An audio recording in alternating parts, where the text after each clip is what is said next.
Trying to keep up with Anik. No keeping up with Anik. Anybody, I didn't know Anik until I just saw her speak. I just fell in love with Anik. She's amazing. Is that just me? Incredible. And listening, I'm like, yeah, I'm just nodding my head going, she's telling us everything that we need to know to succeed at this business. Like, everything. Do what she says, and you cannot fail. How simple is it? In fact, I'm just going to go, because just go home, just do what she said, and you can't fail, all right? Good morning. How you feeling? So I'll tell you, there's two things that I love about Arbonne. Two things, a lot more than two, but there's two big ones. In fact, there's 3,500 sitting right here. But there's two big ones. Number one is the product. I'll tell you, my wife will verify this. I am what she calls an ingredient Nazi. She doesn't appreciate it the way I think that she should when I'm nagging her about everything she's feeding the kids or putting on their skin or whatever.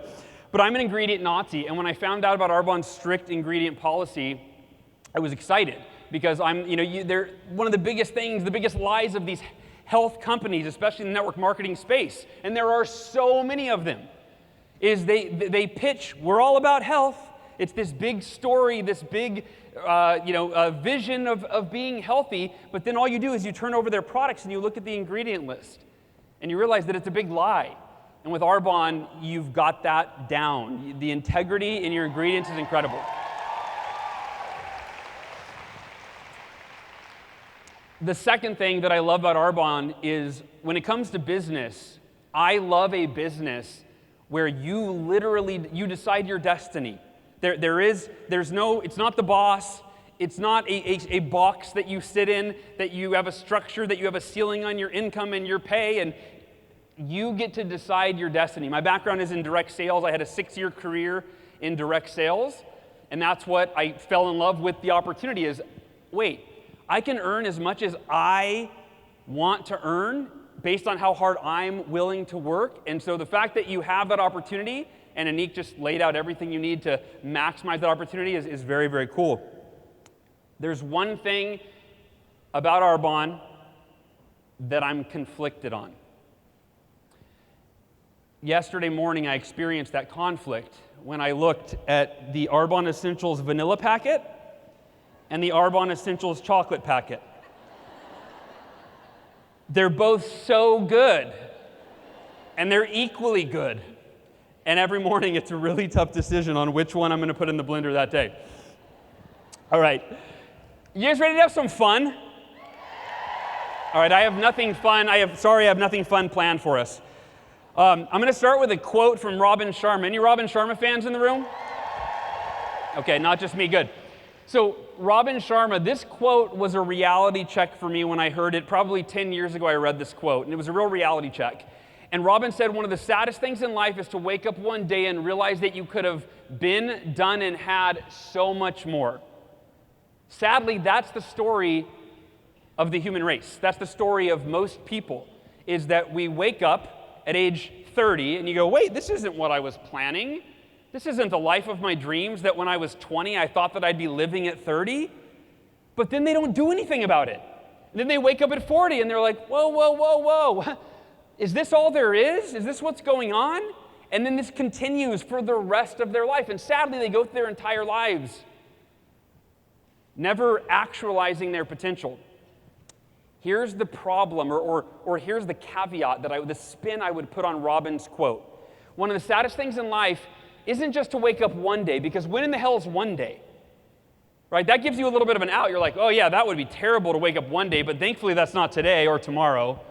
Maybe it's next week or next year, but I'm okay to accept a little less than my best just for a little longer.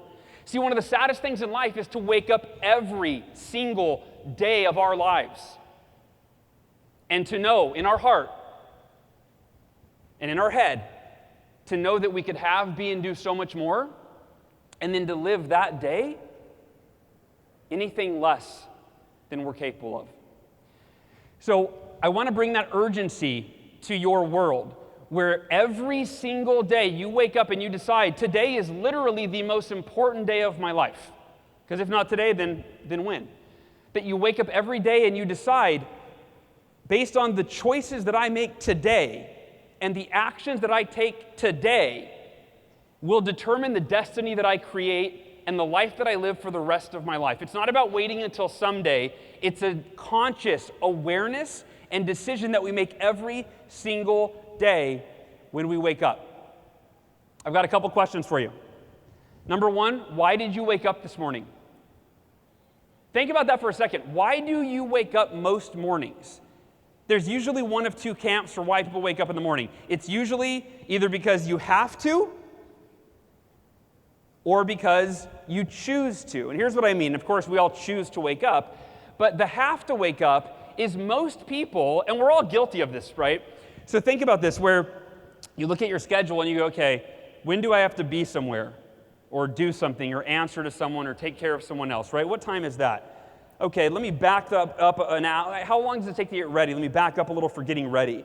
And then, I like to hit the snooze button a few times. Let me back up for the snooze button. And what we do is we literally set the alarm for the last possible minute to wake up without losing our job, having our children taken away from us, having our marriage fall apart. It's not a miracle morning. It's what I call a mediocre morning, right? It's where you're literally going, when's the last possible minute that I could wake up to not have my whole world fall apart? That's when I'm setting my alarm for. But then there's this other camp of people that you heard Anik belongs to, right? The morning ritual folks, which I thought I could never be a part of. Raise your hand, be honest. If you do not consider yourself a morning person, show of hands, be honest. No judgment here. Put them high. You should be ashamed of yourself. Just kidding. So, all right, and now, actually, just so I'm aware, hands up if you've read or practiced the Miracle Morning. Nice. I didn't even ask for the cheering. That's a bonus. Thank you. All right, so we're kind of split down the middle. So I'll tell you that almost anyone that's a morning person, they weren't born that way, right? Like when I started running, I hated running. I wasn't a runner. And then I started running, and guess what I became after I ran enough? A runner. Weird. If you don't wake up early and you set the alarm for the last possible minute, then you are a self-proclaimed, not a morning person. But if you start waking up early and all of a sudden you're like, wow, this feels good. I get a lot done in the morning. I clear my mind. I get centered. I focus on my goals. I put myself in a peak physical, mental, emotional, and spiritual state every morning before the day even starts. And then because I win the morning, I win the day. See, that's simply a conscious decision. And everything's hard before it's easy, right? That's a sign, by the way, I have in my daughter's room. It says, everything's hard before it's easy. A little bonus tip for you if you have kids. So today's message is about how do you start every day in the most powerful, productive way, even if you've never been a morning person for your entire life. How do you make that shift right now? So the first question, why did you wake up this morning? I hope by tomorrow morning it's not because I had to, but because I wanted to. Because I wanted to dedicate time to becoming the person that I need to be that can create everything that I want for my life. That's what we're about today. Another question, what did you want to be when you grew up? Think about that for a second. When you were a kid, what was the first thing that you can remember thinking that you wanted to be? Like, get that in your head. What's the first thing you could think of? It's funny, I heard a stand-up comedian the other day, and he said, he goes, how weird would the world be if every person had to become the first thing they wanted to become? He's like, it'd just be like ninjas chasing ballerinas with like firemen and police officers, and thought that was pretty funny. So I wanted to be a radio disc jockey, kind of a weird dream as a kid. I started DJing school dances when I was 14 years old, and then that parlayed into going, wow, what if I love playing music, seeing people happy from music that you're playing. What if I did this on the radio someday? That would be like a dream come true, right? And now at 15, I thought, I'm a long way off from this dream, but maybe I could do like an internship in college, and then like that could parlay into something, and I could follow this course, follow this path.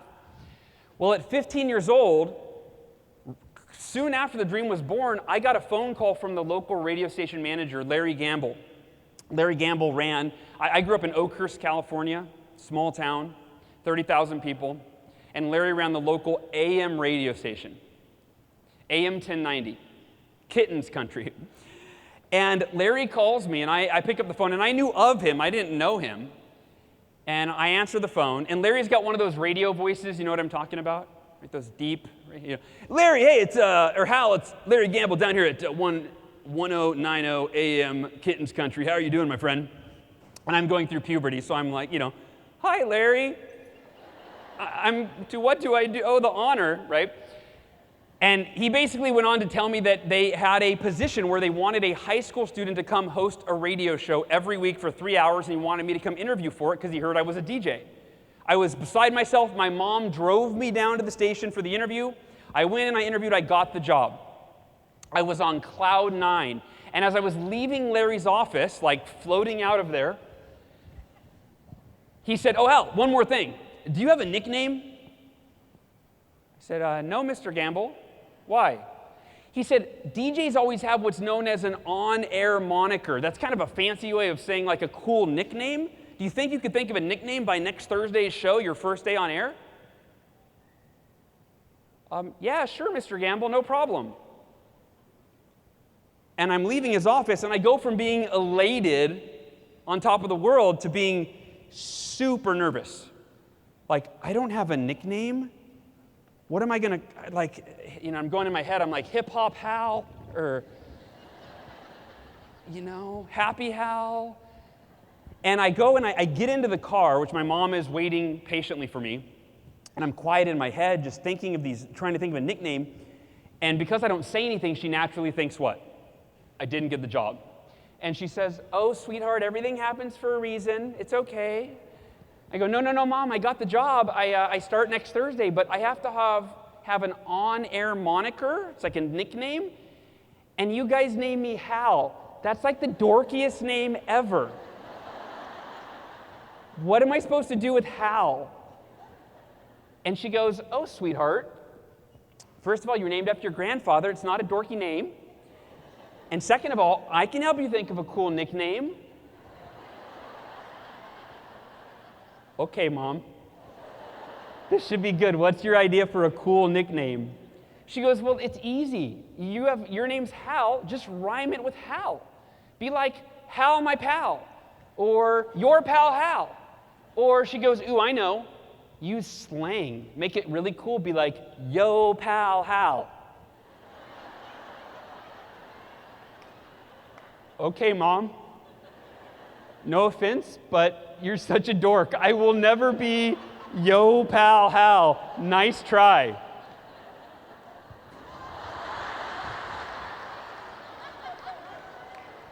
And this next slide teaches us 2 lessons. Number 1, Mom is always right. Yes or yes? And number 2 is that we should always be open-minded. We never know when someone's going to share, right? Stop judging what other people say. Be open-minded. Be open to receiving. And yeah, this has been my nickname. All my best friends still call me Yo Pal or Yo Pal Hal. It's been like 20 years or whatever. But Mom is always right. And I love when she's in the audience. She's not here today, but when she's in the audience and you just see her when I tell this story. She's all in the front row, giddy. All right, so there's a few parts today. There's actually 3 parts to the message I'm going to give you. How many parts? 3. This is part 1, the miracle morning. This is the origin story of the miracle morning. I've had what I would call 3 rock bottoms in my life. And I'm going to talk about 2 of them today. I might mention the 3rd one. We've all had rock bottoms, though. So before I share my story, I want to define what this is. A rock bottom, because we've all had it, and there's probably more on the way, not to depress anybody. But a rock bottom is any moment in time, any moment in your life that you've experienced that was more difficult or outside the realm of difficulty of whatever you had experienced before. So we've all gone through these rock bottoms, and we've gone through them our entire lives. Like when I was in 7th grade, my girlfriend broke up with me. Anybody had been broken up with in junior high school or elementary school? Right, that was my rock bottom back then. Like that's not the story I'm going to tell you, but you're like, is he really going to go into a long, detailed explanation of his 7th grade breakup? No, but based on who I was in 7th grade, we'd been dating for 2 weeks or going out, right? And it was like I was crushed. I didn't want to go to school, like I thought life wasn't worth living. So I, by the way, as a parent, I always try to remember that whenever my kids come to me and they say, Dad, this thing is happening, and they're so distraught. And, my inclination might be like, it's not a big deal. I realize that it is to them. So I would never judge someone's rock bottom, anyone in this room, mine, yours, as worse than anybody else's, because it's individual. Rock bottoms are very individual for each person based on who we are and where we are in our lives at the time. My first rock bottom you saw a video of, and I showed you that video for two reasons. Number one is it's actually the first 3 minutes of the new Miracle Morning documentary that's coming out, so I thought it would be cool to give you a little preview. I'm not sure, it'll be out soon. I don't know when or where you can watch it yet. We're figuring all that out. But number two is I used to take like 15 minutes to tell this story, and that told it in 3, so it saved us all a bunch of time. This is the picture of me, obviously, in the car. And here's the part of the story that is relevant and can be life-changing for all of us. I came out of the coma, and I was faced with this new reality. I didn't know why I was there, why I was in the hospital, why my whole left side of my body hurt. I had broken 11 bones. I had broken my leg in half. I had broken my pelvis in 3 places, my arm in half.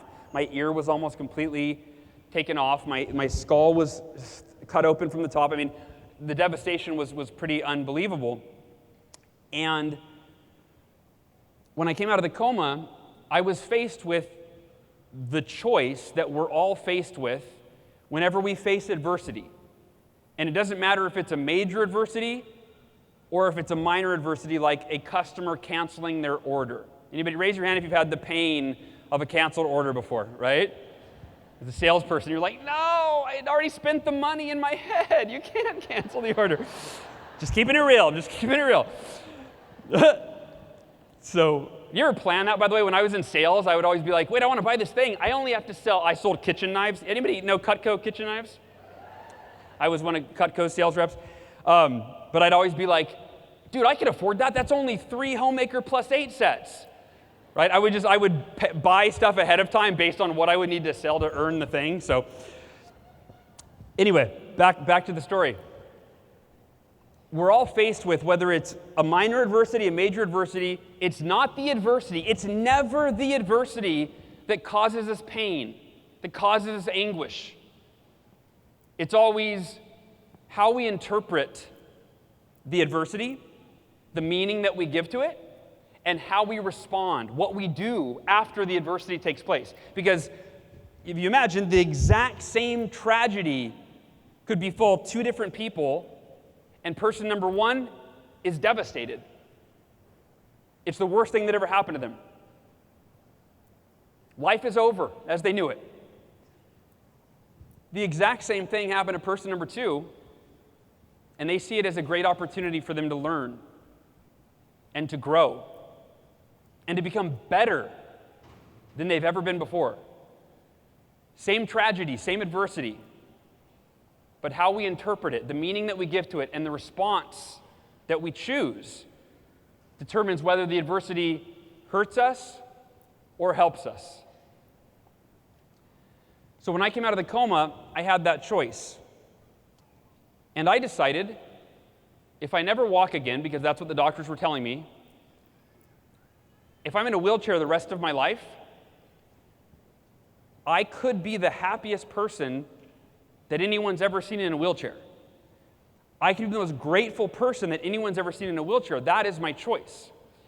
And I immediately decided, literally within 5 minutes. In fact, I'll tell you how in a few minutes. But I decided I'm not going to feel bad about this at all. I'm not going to be sad that it happened. I'm not going to be angry with the drunk driver. I'm not going to complain about how it's unfair and I don't deserve it. I'm going to be the happiest and the most grateful that I have ever been while I go through the most difficult time in my life. And I would love for all of you to consider, thank you. Thank you. I'd love for you all to consider that all of us, every single one of us, doesn't matter what happens to you, we all have the choice to be the happiest and the most grateful we could ever be, like more grateful and more happy than we've ever been before, while we go through even the most difficult time in our lives. Even after you're told you're never going to walk again, or you're told you have cancer and you have a 20 to 30% chance of living, because I made the same choice. I have cancer. I'm not going to spend a minute feeling bad about it. I'm going to be grateful for everything that I still have, and I'm going to focus all my energy on healing and getting better. So again, you might be, if you're sitting there going, well, thank goodness I don't have cancer and I wasn't in a car accident. It doesn't matter the adversity. This choice is universal for all of us. Now, the doctors called my parents in, and they sat them down 2 weeks after the crash. 1 week after I came out of the coma, and they said, we're concerned with Hal. We want to give you an update on his condition physically, but also emotionally. Physically, he's made it through the worst, because I had flatlined twice more while I was in that coma, so 3 times total. They said he's made it through the worst, he's going to be with us for a long time. But mentally and emotionally, we're concerned. We believe that Hal is in denial and possibly delusional. They said because every time we interact with him, he's always smiling and laughing and telling jokes to make us laugh. And they said, that's not normal. They said, not for a 20-year-old young man who's been told he's never going to walk again, for everything to be okay. They said, so we believe that he can't handle his reality. It's so painful that he's just checked out. And we need you to talk to him and find out how he's really feeling. We need you to get him to admit that he's one of a few emotions. He's probably scared. He's probably sad or depressed. Or maybe he's angry. But there's some emotion that he's denying, and he needs to admit it and talk about it so we can help him heal emotionally and go through that process. And of course, my parents were very concerned, and my dad came in. Now again, keep in mind, after this picture that you see on the screen was taken, it was 2 weeks after that, right? So I wasn't in great condition. My ear was sewn on, my eye was bandaged, my leg I have a metal rod in my leg, I've got metal screws in my arm. I mean, I was in a cast, and I'm watching Oprah. You need inspiration when you're in an accident like this. So I was watching Oprah, and my dad comes in and he sits next to me, and he says, Hal, can you turn off the TV? I want to talk to you for a minute. I go, Dad, it's Oprah. And I look at him, and he's trying not to cry, or he had just been crying. His eyes are swollen, his face is red, and he's got tears welled up in his eyes. And I turned off the TV, and I got scared because I knew he had just had this conversation with the doctors. I thought, oh gosh, what? I said, Dad, what did the doctors say? What's going on? And he said, physically, Hal, everything's great. You're going to be fine. But he expressed their concerns that mentally and emotionally they thought I was in denial. And he said, Hal, how are you really feeling? It's okay to be sad, scared, depressed, angry. It's okay to feel all those things, but the doctors are saying it's important that you admit how you're feeling and you talk about those things. He said, I know you're a positive guy, but this is reality. It's okay to feel whatever you're feeling. He said, how are you really feeling? And looking at my dad's face and seeing the emotion and the pain that the concern for me that he had, I went inside myself and I really asked myself thoughtfully those questions. Am I sad? Am I scared of what the future holds? Am I depressed about what's happened to me? Am I angry with the drunk driver or with life or with God or whomever? And I really tried to feel those emotions. And then I looked at my dad and I said, Dad, I thought you knew me better than that. And I just smiled. He said, what do you mean?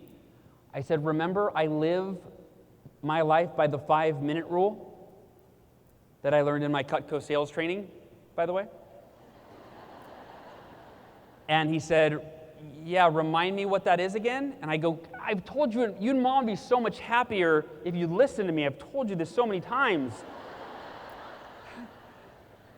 It's okay to be negative when things go wrong, but not for more than 5 minutes. There's no value in wishing.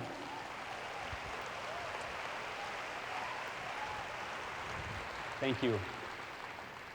My manager at Cutco gets all the credit for that. And we learned that in Cutco, that literally when something went wrong, and again, it was, and by the way, this is what my dad said. He goes, Hal, but that was for much milder adversity. That wasn't being hit by a drunk driver and told you're never going to walk again. That was like a customer not showing to an appointment, or canceling an order, or not buying anything, or you missing a sales goal for the week. These are very different. I said, you're right, but you're not right. I said, because the principle is the same. And what I had learned in my training was that when something happens, once it's happened, there is little to no value in putting negative emotional energy into wishing it didn't happen. Does that change it? No, it just makes us feel those emotions and feel miserable. And when we feel miserable, do we feel motivated? No. So it's not only does it not do anything to fix or improve the situation, it doesn't go back in time and change it, it also puts us in an emotional state that prevents us from doing anything to change it in the future. And so what I learned was that when something bad happens, you set the timer on your phone for 5 minutes, and you get 5 minutes to bitch, moan, complain, cry, kick something, whatever. And after 5 minutes, you say 3 very powerful words. Can't change it. And that's simply a reminder to yourself. It's an awareness that, wait a minute, I can't change what just happened, so there's no value in wishing that I could. There's no point in putting energy into wishing it were different, right? Unless you're Marty McFly with the DeLorean, you can't go back in time and change it. And think about it. Almost all of our negative emotions, not all, we'll talk about that in a second, but almost all of them are over something that happened in the past. Usually it just happened, right? Something just happened that didn't meet our expectations. We go, no, God, why? Come on, right? It just happened. It's always in the past. Now, negative emotion also shows up by worrying over things that are out of our control in the future, right? So either way, it's the things that are out of our control that cause our emotional pain. And so, now if you're thinking, 5 minutes, Hal? Come on, I need to be pissed off for longer than 5 minutes. Can I be upset for like 5 hours or 5 days, right? That doesn't feel long enough. And I'll tell you, when I first learned this, I thought, 5 minutes is not long enough to be upset. And so what happened, the first time that I used the 5-minute rule, I had a customer cancel their appointment, and on the same day a customer canceled their order. I'm like, oh my gosh, not in the same day, right? When it rains, it pours. And I set my timer on my phone for 5 minutes, and I just paced, and I was just frustrated, and I was thinking all these negative thoughts in my head about how this was going to affect my income and all these other things. And the timer went off after 5 minutes and I picked up the phone, I go, I'm still upset. 5 minutes is not long enough. But something magic happened within a matter of weeks of practicing the 5-minute rule. Something bad would then happen, and I would set the timer for 5 minutes. And I would go, I can't believe that happened. Man, I did not want that to go that way. Jeez. 4 minutes and 37 seconds to go. And what happened is, this simple 5-minute rule, which sounds almost too simple to be effective, it raised my level of consciousness, my level of awareness. And now I went, I don't want to be upset for the next 4 minutes and 37 seconds, let alone the next 4 hours or 4 days or 4 weeks. That's pointless. I'm going to spend the next 4.5 minutes jumping on the phone and calling a few prospects and scheduling my next appointment that'll make up for the one that I just lost.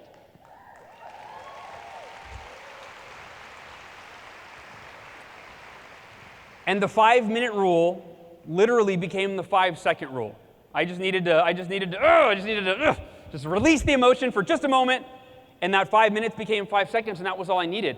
And so when I was in my car accident, and I tell the story, if I don't tell this whole story, people go, no way, you accepted it in 5 minutes. You don't wake up out of a coma and be told you're never going to walk in 5 minutes. You're like, whatever, no big deal, which is why the doctor thought I was in denial. But here's the thing, it's because I had practiced it I had been selling Cutco for 1.5 years at that point.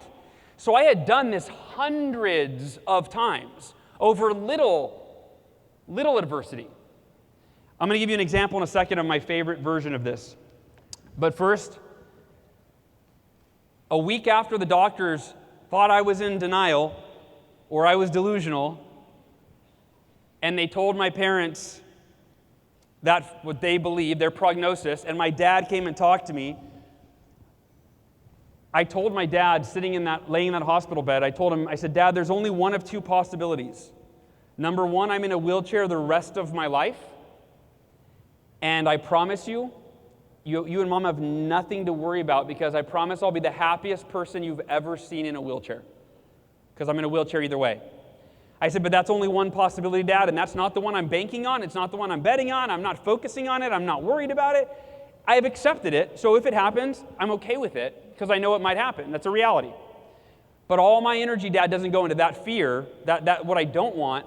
All my energy, all my emotion, all my thoughts, my prayers, my everything is going into possibility number 2, which is to walk again. I don't know if it's possible, but I know that I'm going to think about that and imagine it and believe that it's possible until I'm proven otherwise. And if I'm proven otherwise, I'll be okay with that.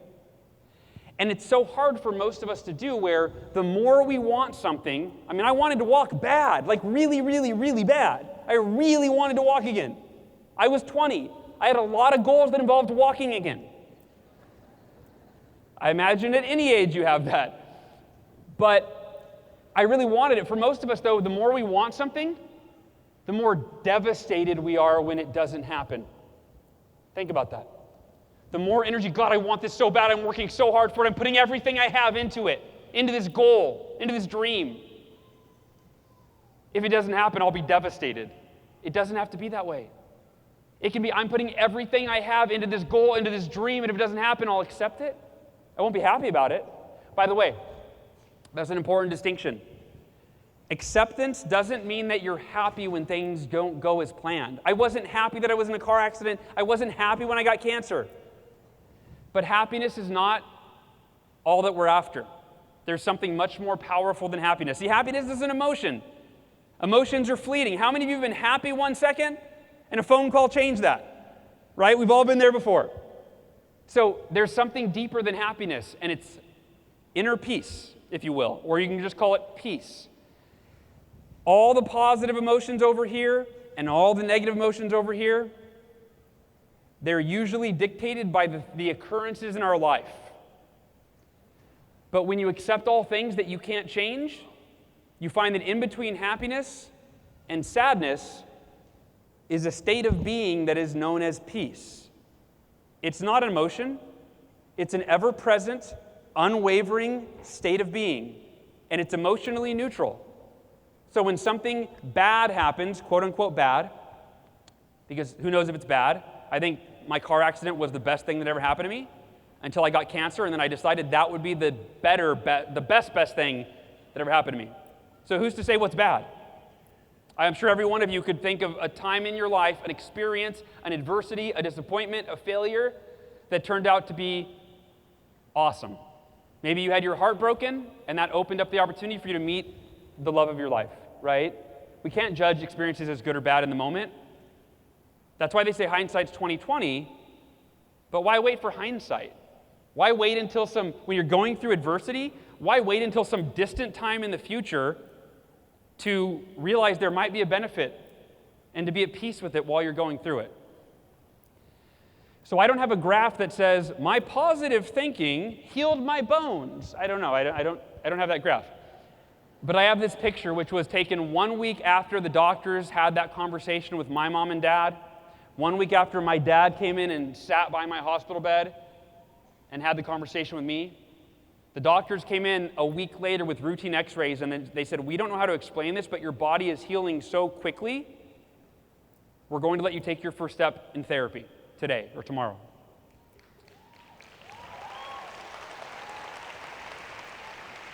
Thank you.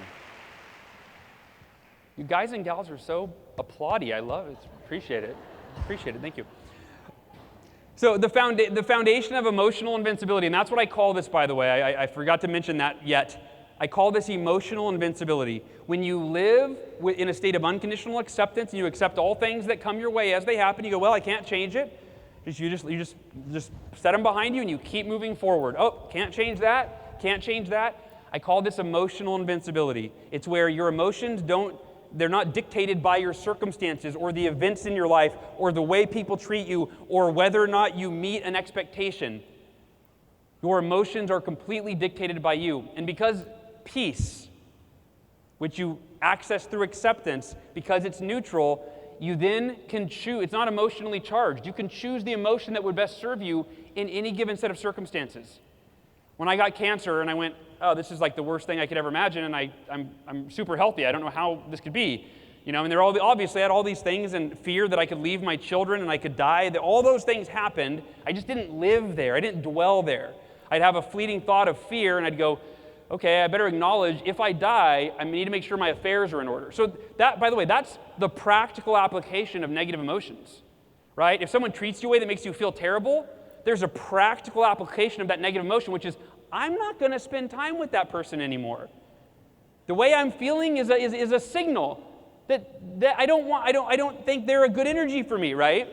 So there is a practical application. The fear of death, when I had cancer, that had me get all my affairs in order, right? So there's practical applications. I don't think negative emotions aren't bad, but living there typically is. So the foundation of emotional invincibility is acceptance. The three powerful words I mentioned, can't change it. Whether you use the 5-minute rule when the timer goes off, you remind yourself, can't change it. It always for me is accompanied by a deep breath. Can't change it. What am I going to do now? What am I going to do that's positive? Not dwell here, not feel bad or sorry for myself or angry. What am I going to do now? And you can do it in 5 minutes or 5 seconds or instantaneously. I used to speak at high schools and colleges. That's how I got my start in speaking. You saw that in the video in the beginning. And actually, this might be the first time I've been back to Toronto with this picture in my slide. I just realized this was in Toronto. This picture was taken like in 2010, I think. So about 8 years ago. And this gal, she is a 19-year-old college student.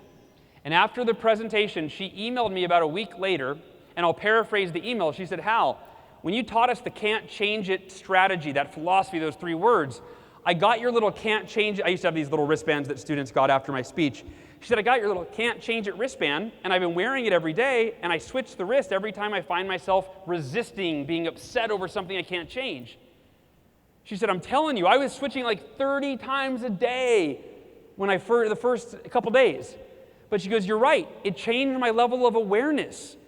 And then I would catch myself before I started to resist something, which resistance is the opposite of acceptance. She said, before I started to resist something, I would catch myself and just say, can't change it, and I wouldn't have to switch the wristband. She said, it's been life-changing. I didn't know how upset I got every day over things I couldn't change. It's been so life-changing that I wanted a permanent reminder, so I got it tattooed into my wrist permanently. And I had 2 thoughts around this. Number 1, wow. As a young, new keynote speaker, motivational speaker, I was like, I can't believe that my message impacted this young girl so much that she tattooed it in her wrist. That's crazy. She's kind of eccentric. And the second thing, I thought, her parents must hate me. She went off to this motivational speaker and she came home with a tattoo. They must hate me. I also thought, she's kind of eccentric. I doubt this will happen again. And then not a month later, I get another email from another girl at another school. This woman, she was 27. Actually, she wasn't at a school. It was a Cutco conference. She was in sales. She was 27 years old, and she sent me, and this email, this picture she sent me in the email, this one put me in tears. This one wasn't so funny. It really put me in tears. And I'll paraphrase what she said. She said, Hal, my dad died when I was 19, or 17. She was 27 then. When she was 17, her dad died. And he took his own life. And she said, I've spent the last 10 years deeply, deeply depressed. And I've been suicidal for most of those 10 years. Actually, I take that back.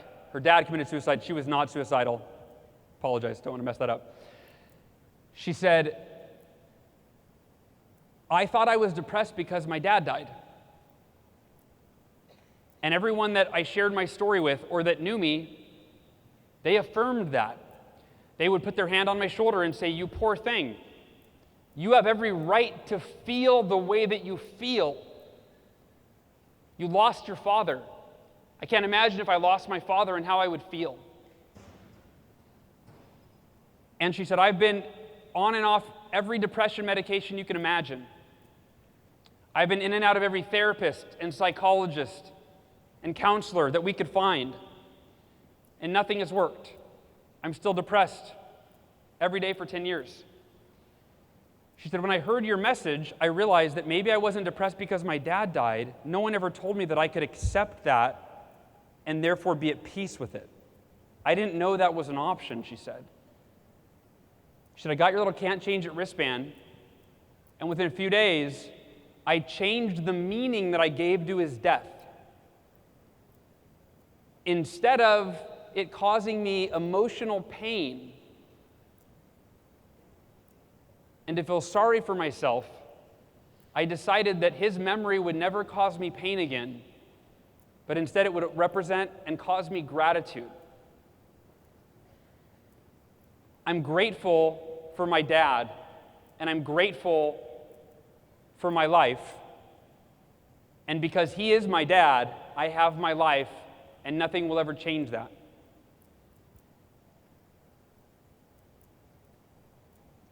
And she said, so I want to thank you for teaching me that by accepting something I couldn't change, I can now live free from emotional pain. And when I got that email, it made me realize that no matter what our adversity and no matter what age, the power of acceptance gives us the key that unlocks the door to emotional invincibility. And the last thing I'll say on this is traffic. How many of you don't like traffic? Show of hands. Okay, I'm going to give you a real practical application real quick before we move on. So I used to not like traffic. Think about what happens when you're running late somewhere and you hit traffic. Oh no, not today. Like it's the traffic's fault that you're late. Not today of all days, right? But I used to get upset and I would spend the 30 minutes in the car frustrated. And then I realized I had those little wristbands made, and I had my wristband one day and I went, wait a minute. This whole can't change it philosophy applies to traffic. I can't change the pace of the cars in front of me. And I can't change that I'll be late at my destination. And I can't change the consequence. But I can choose to enjoy every moment in this car. And it's a microcosm for life. That car, that traffic is life. And we can choose to resist and fight the things we can't change and cause ourselves emotional pain, or we can choose to unlock that door to emotional freedom by accepting all things out of our control, whether it's traffic or death or disease or losing a customer. we can choose to go through life emotionally invincible.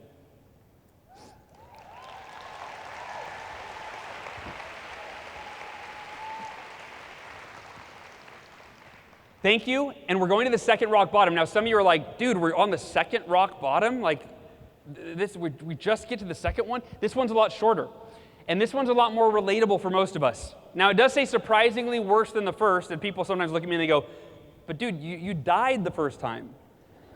What? Like, this should be good. What happened next? No, this one was much more common, but it was more difficult to deal with. This was in 2008 when the U.S. economy crashed. Anybody else around during that time? Yeah, not just me? So when the economy crashed, I crashed with it. I had a successful business. I was a coach, mostly. I lost over half of my coaching clients in 2 months, and it was a 6-month downward spiral where I canceled my gym membership. I couldn't afford to pay my mortgage because I had lost over half of my income. The bank came and took my house back. My body fat percentage tripled, and for the first time in my life, I didn't know how to apply the can't change it philosophy when it kept getting worse and worse and worse by the day, and I got deeply depressed. A series of events led to me going on a run, and on that run I heard a quote from Jim Rohn that changed my entire life faster than I ever thought possible. And here's the quote from Mr. Rohn. Jim Rohn said, "Your levels of success will seldom exceed your level of personal development because success is something you attract by the person you become." Anik talked about this. It's who you become. And when I heard this quote, I stopped running. And I played it again. And this is what I realized. My brain computed it in this measurable way where I went, on a scale of 1 to 10, I want level 10 success in every area of my life. Isn't that true for all of us, right? We want level 10 health, level 10 in our business, level 10 relationships, level 10 happiness. We want level 10 energy, right? Like we literally, the human being, one thing that we all share in common, as human beings, we all share in common that we all have this inner drive to fulfill our potential. Now, sadly, very few people do it, but we all have A, the drive, and B, the ability. And I realized in that moment, I want level 10 in every area of my life, but my level of personal development is like at a 2. And by the way, let me define personal development. That's simply who you are as a person. It's your belief, your level of belief in yourself and what's possible for you. It's your confidence. It's the knowledge you have. It's your peace of mind. It's your level of personal development is how developed you are as a person. And I realized I want level 10 success, but my level of personal development is down here.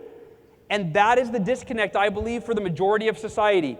We all want this, but most people aren't dedicating themselves to becoming a level 10 person where level 10 success will meet them head on. And that's what the Miracle Morning is about. The Miracle Morning is made up of 6 practices known as the Life Savers. Now, I have to give my wife credit where credit is due. Originally, there was no acronym here. I had 6 random practices, and I was frustrated one day as I started to write the book. I thought, this doesn't make any sense. There's no rhyme or reason connecting these. And my wife saw I was frustrated. She said, "What's wrong?" I said, "Sweetheart, Stephen Covey has the 7 Habits of Highly Effective People. Robert Kiyosaki has the cash flow quadrant. I've got these 6 random practices that I didn't invent any of them. They're not tied together. I don't know how to make this work." And she goes, "Why don't you get a thesaurus and see if you could find words that match the words you're looking at and make it into an acronym?" And I kissed her on the face and I said, "You're brilliant," as she is. And these 6 practices became the Savers, which, by the way, it could not be a better name, a better acronym, because these, I truly believe, are the 6 practices that are guaranteed to save you from missing out on the life that you're destined to live. And before I go into these, I'll tell you how they came about. I heard that quote from Jim Rohn, and I ran home with the decision, the commitment, I've got to develop the most extraordinary personal development ritual in the history of humanity, because I am at the lowest point in my life and I've got to turn things around. So I went home and I consulted Dr. Google, and I said, well, I just Googled, what are the best personal development practices of CEOs, of millionaires, of billionaires, of athletes, of fill in the blank. I just looked for what are the best personal development practices. And I started writing each one down. And I came up with a list of 6 that I kept seeing over and over and over and over again. And as I look at these lists of 6 practices, none of which were new. In fact, I'll rattle them off. The S is for silent. Don't write these down. No. We're going to write them down in a minute. No, I'm not going to rattle it because you can't help it. All right. I'll get to these in a second. So I'll tell you what the S was before it was an S. It was an M for meditation. There's a little preview. All right. So I had these 6 practices, and I'm sitting there. I can remember. I'm sitting on my couch, and I'm got my computer. I'm Googling all these things. I'm writing these things down, and I go, wait a minute. And since I can't figure out what the best one is, because none is better than the other, depends on who you ask, right? This millionaire says it's meditation. This billionaire says it's journaling. This just depends on who you ask. I thought, wait a minute. And the epiphany came. What if I did all of these? What if instead of trying to pick the best one, what if I woke up tomorrow morning and I implemented the 6 most timeless, we're talking practice for centuries by the world's most successful people. What if I woke up tomorrow and I implemented the 6 most timeless, proven, scientifically proven personal development practices in the history of humanity? All 6 of them. That would be the ultimate morning ritual. I woke up the next morning. I wasn't a morning person, but I was excited. And I knew that if I wanted my life, this is worth writing down. If I want my life to be different, I have to be willing to do something different first. Sounds so simple, it's such common sense, but it's so profound because we keep doing the same thing and wondering why things aren't getting better. My mentor, Kevin Bracey, is the one that taught me that. If you want your life to be different, you have to be willing to do something different first. And so I decided, I'm not a morning person, but I want my life to be different. Today is the day that I commit to do whatever it takes. And the next morning I woke up an hour early, I did 6 practices. I sucked at all of them. I was the worst meditator ever. It's like, clear your mind. I can't clear my mind. Anybody else tried to meditate before? I was the worst meditator. I was terrible at all of these things. But even being bad at what became the savers, within an hour of doing these 6 practices, I felt unstoppable. I had this realization, this feeling, this deep knowing that if I do this every day, if I start every day with this ritual, with this kind of energy that I feel right now, this confidence that I was feeling that morning, the knowledge that I just gained, the mindset, if I go into every day like this, it's only a matter of time before I become a level 10 person capable of creating and sustaining the level 10 success that I wanted. And I never imagined how fast it would happen. In less than 2 months of doing my miracle morning, actually it wasn't called the miracle morning yet, doing my morning ritual, in less than 2 months, I more than doubled my income because of the books that I was reading on how to increase my income. It was simple. It wasn't rocket science, but because I was reading books and then I was writing, like Anik talked about, right? I was doing the things that when you do the things, it creates the results, and you can't do the things and not create the results.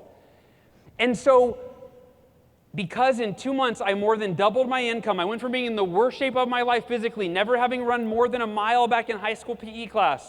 I hated running. But I thought, how could I become a level 10 person physically? I'm going to run 52 miles in one day because I hate running, right? You can tell I think in weird ways, right? Car accident, best thing that ever happened to me. I hate running, so I'm going to run, right? But I ran 52 miles, and it changed who I was. I started training for it during my miracle morning, and my depression, which was really what was holding me back, my foggy mental state every day, my fearful mental state, that didn't take 2 months to go away. That was gone in a matter of days because this morning ritual changed everything for me. And because my life changed so fast, it felt like a miracle. I started calling it my miracle morning. And the rest is history, as they say. Here are the savers. You can take notes. Silence. Meditation became silence, and I'm so glad that it did, because some people, they don't want to meditate. You might want to pray, or you might want to just sit in silence. It's amazing how when we're silent in the morning, not only does it lower our stress, make us feel good, get us centered, but the best ideas, the most life-changing ideas, they come to you in periods of silence. Not in moments of chaos, or not when it's the noise of the world, not when you're rushing around, but in those periods of silence. The A is for affirmations. Affirmations are written statements that articulate, well, I'm going to give you a formula right now. First, I'm going to tell you why affirmations have failed you. Affirmations have been taught for decades, centuries, I don't know how long, probably centuries. 2 reasons affirmations have been taught in a way that lets people down. Number 1, lying to yourself doesn't work. We're taught to say, I am a blank, when you're not yet a blank. If you want to be a millionaire, you say, I am a millionaire. But we're all smart, and your brain goes, no, you're not. You're like, shut up, I'm doing my affirmations, right? Number 2, passive language doesn't produce measurable results. We're taught to say things like, maybe you've heard this affirmation or some version of it, I am a money magnet. Money flows to me effortlessly and in abundance. No, it doesn't. That's not how money works, right? So passive language, you might feel good in the moment, like, oh, yes, money's coming to me. No. You need to go to it. You need to create value for the world, and then people will gladly compensate you for that value, but it doesn't flow to you. It's not passive. Here are 4 steps to create affirmations that produce extraordinary results. Number 1, write down what you're committed to. You can take a picture of this if you want, if it's faster. But what you're committed to, not what you want. We don't get what we want in life. We get what we're committed to, right? We get what we're committed to. So, number 1, what you're committed to. So instead of I am a millionaire, how about I'm committed to becoming a millionaire? Number 2, and maybe most important, why it's deeply meaningful to you. Why it's deeply meaningful to you. If you're familiar with Simon Sinek, The Power of Why, for me, when I had kids, and I could tie back everything that I do to my children and my wife and what I'm trying to create for our family, then I got motivated, right? Once it wasn't about just the result, but it was about what will that result do for the people that I love more than anything else in the world? That was the leverage I needed to do anything and work as hard as I needed to create the results that I wanted. Number 3, how you're going to make it happen. What are the specific activities? And you just got them from Anik. You got them, right? You got them. Morning routine. I liked when she said that. And then, what are the other 3 in the middle? It's an ask, right? Yeah, and then your evening routine. But that's how you're going to make it happen. When I was in Cutco, for me it was 20 calls a day. That was the activity that I knew would produce the results that I needed. And number 4, when you're committed to those activities, to taking those actions.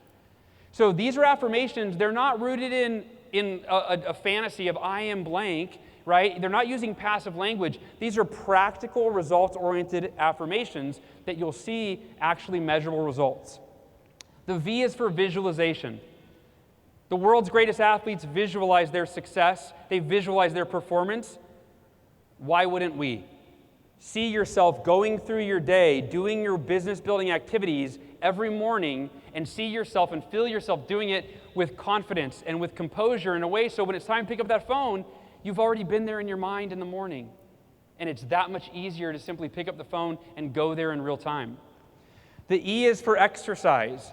And if you like to work out in the afternoon or evening, I'm not saying you can't, but I'm saying move your body in the morning, even if it's 60 seconds of jumping jacks. Literally, at the very least, everyone here, commit to 60 at the very least. There's a great app, too, I do with my kids every morning called 7-Minute Workout. Yeah, we got some 7-Minute Workout fans, yeah. Highly, highly effective. Reading. I believe we're all one book away from changing our lives. Now, I'm biased, I'm an author, but not just my book, lots of books, right? You want to improve your marriage? I don't write marriage books, but there's a book for that. You want to be happy? There's a book for that, or 1,000, right? There's quite a few. And the final S is for scribing, which, thank you, thesaurus and my wife. That's a pretentious word for writing, right? Journaling, if you will. So I'm going to share with you Robert Kiyosaki. Any Robert Kiyosaki fans? So Robert will tell you that The Miracle Morning is one of his favorite books. Last time I talked to him, he has read it 3 times, and so did his wife. They do their Miracle Morning almost every single day. He's actually in the movie. He's in the documentary. But this is what he told me after he interviewed me. He said, Hal, before the Miracle Morning, every successful person on the planet attributes their success to at least one of the savers. He said, the reason I believe the Miracle Morning is so life-changing for people, it's a miracle, and it has been for him, he said, is because you're not just doing one. 1 will change your life. 2 will really change your life. 3 will accelerate your success beyond what you imagine. But he said, it's all 6. It's the 6 most timeless personal development practices, all implemented in one morning ritual. And we're going to wrap this up with the Miracle Morning 30-day challenge. I know you know how to do a 30-day healthy living challenge. You guys up for a 30-day Miracle Morning challenge? All right, it's simple. Wake up 30 minutes earlier. Do one of the savers. By the way, can you wake up earlier than that? Can you do 60 minutes? Yes. But science has proven and research has proven the less you try to change at once, the more effective you'll be. So wake up at least 30 minutes earlier, do one of the savers, and if you're reading the Miracle Morning, a lot of people just do the R, right? They wake up, they do the R, and then once they get to the silence portion in the book, they go, oh, I'm going to put silence into my morning ritual. Now I'm reading the book and doing silence. And then they keep reading, and they get to A and start doing affirmations and so on and so forth. And then last but not least, join the Miracle Morning Community Facebook group. This is a Facebook group, one of the most engaged support. Now, I've never been in the Arbonne Facebook group, so I can't compare. I don't know. But the Miracle Morning community has 172,000 people from over 100 countries that wake up every day and they support each other in becoming their level 10 selves. It's very much a complement to the culture that Arbonne has created. And I'm going to leave you with this picture of me about a year ago with my wife Ursula, my son Halston, who just turned 6, and my daughter Sophie. And really echoing a sentiment Anik talked about how her children view her and the way she lives her life, and it impacts the way they live their life. And I truly believe that the greatest gift that you can give to the people that you love and the people that you lead is to fulfill your potential so that you can show them how to fulfill theirs. I hope that today I've inspired you. I hope that tomorrow morning you'll be waking up 30 minutes earlier and dedicating time to becoming the level 10 person that you deserve to be to create the life that you truly want so you can inspire and empower those that you love and those that you lead. Thank you.